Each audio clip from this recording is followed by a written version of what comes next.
Hi, this is the last week of our trip that started off exploring Desolation Sound, and after a brief stop in Nanaimo, headed south to wander the Gulf Islands in our last few weeks. We spent a couple of nights at Russell Island, but it got more and more crowded, and we decided we were going to move on to Sydney. On the way out, we decided to head down Fulford Harbour and explore before we headed back. We were going to go right through Schwartz Bay, so this first ferry that we passed was just a sign of times to come. Schwartz Bay is the main ferry terminal where the big ferries across the strait all come out of, and all the smaller ferries that service the Gulf Islands also come to. We had friends in Victoria that we wanted to visit, so we gave them a call and agreed to meet them at the marina.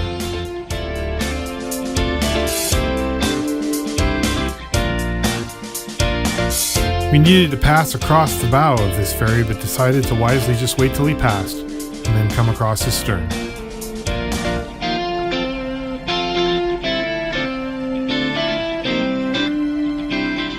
It's always a little nerve-wracking coming through these islands. The channels are narrow, some of them have rocks, some of them don't.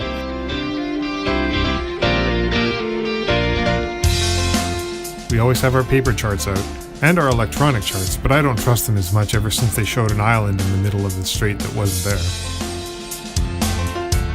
With the current, the water's always a little turbulent, but it's nothing that the boat can't handle.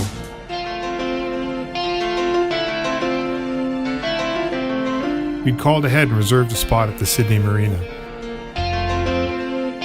It's one of the nicest marinas in the area, but it's very popular. The entrance is a little tricky as you've got to round the breakwater, head down a narrow channel, and then round the breakwater again. I'm always amazed at the kinds of boats that you're going to see here. There's boats of every shape and size.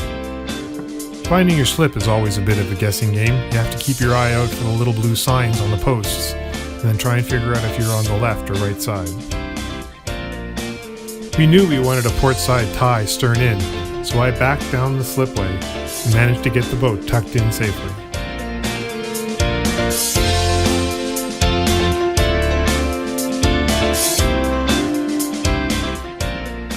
It's always a lot easier when it's this calm.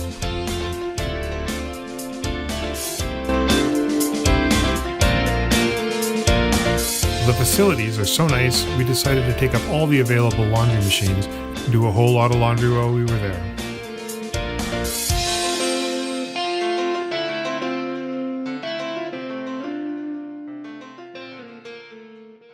And then it was time to start heading back home. Our trip was almost done.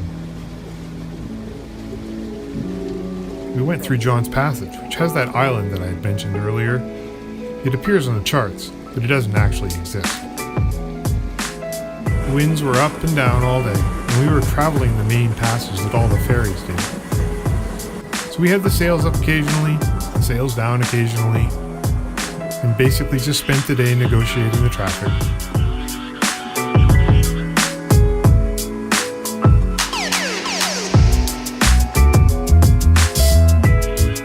It was a pretty nice day. The winds weren't too high, the sun was out. We spent a lot of time just relaxing.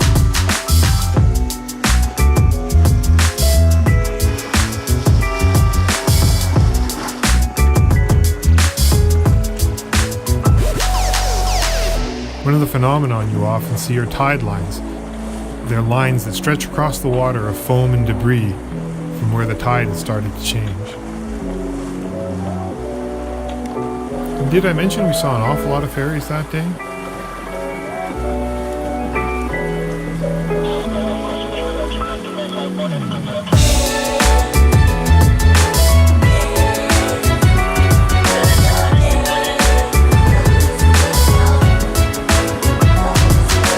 Came around the edge of Active Pass, the wind swung around and we tacked back and forth. We managed to sail almost into Montague Harbour, but right at the end decided we better fire up the engine to negotiate the narrow pass. We dropped anchor in the south part of Montague Harbour and opened up a cold beer and cider to relax for the day.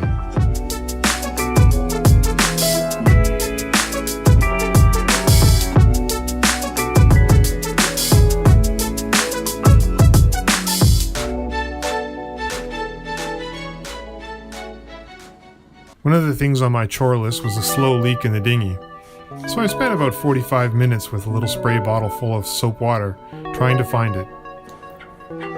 Like the last 2 times I'd searched for it, the hole eluded me.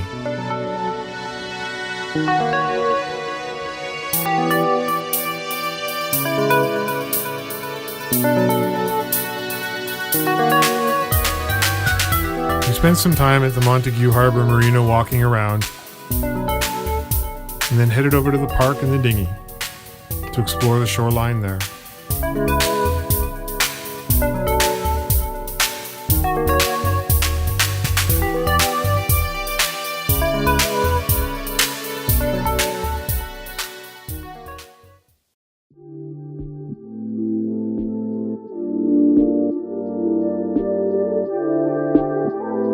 And then it was time to go.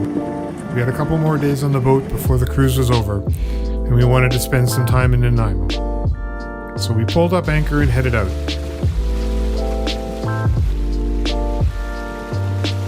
The wind was pretty good, even though it was on the nose, and we tacked back and forth almost all the way to Dodge Narrows.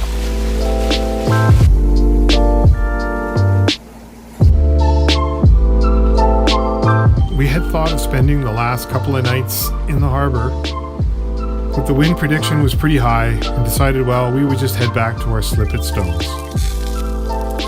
One final barbecue, a grand goodbye from the geese, and it was pretty soon time to pack up and head home. It's remarkable the number of things that we haul off and on the boat, but all those little things make it just that little bit more comfortable. The last day was rain and laundry, making sure everything was clean before we put it away for the year. Then we spent some time scrubbing the boat, making sure that everything was ready to go, and headed off to Sea Air for one last flight across the strait, and the big flight out of YVR to home.